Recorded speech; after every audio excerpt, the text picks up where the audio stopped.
अगर आप सोचते हैं कि एक बोतल प्लास्टिक फेंक देने से कुछ नहीं होता, तो ये वीडियो आपकी सोच को हमेशा के लिए बदल देगा।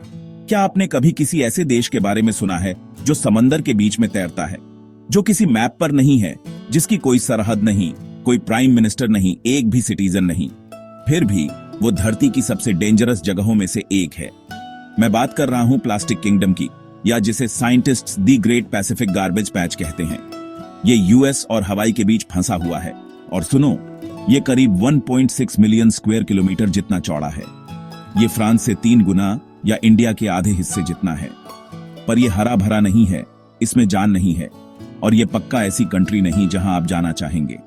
इसमें सिर्फ एंडलेस प्लास्टिक है, बॉटल्स, बैग्स, टूटी हुई चप्पलें, टूथब्रश, फिशिंग नेट्स, सब कुछ।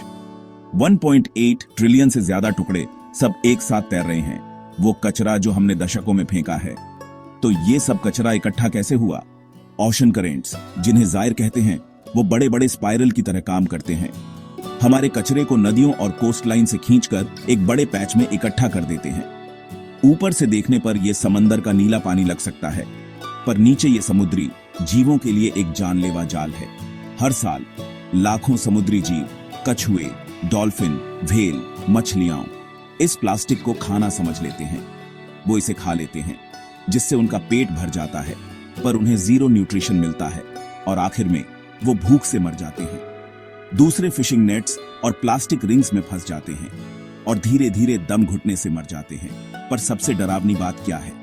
ये प्लास्टिक कभी पूरी तरह से गायब नहीं होता। ये बस छोटे छोटे टुकड़ों में टूट जाता है, जिन्हें माइक्रोप्लास्टिक्स कहते हैं। ये फूड चेन में घुस जाते हैं, और अब साइंटिस्ट्स को मछलियों में, नमक में, और यहां तक कि इंसान के खून में भी माइक्रोप्लास्टिक्स मिल रही हैं। जो जहर हम फेंकते हैं वो सीधे हमारे पास वापस आ रहा है। तो हमने ये प्लास्टिक नेशन क्यों बनाया? ये सब हमारी आदतों की वजह से है।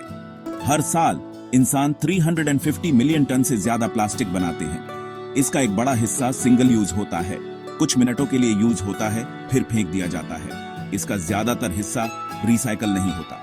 ये बस नदियों में, समंदर में, और आखिर में इस तैरते हुए देश में चला जाता है।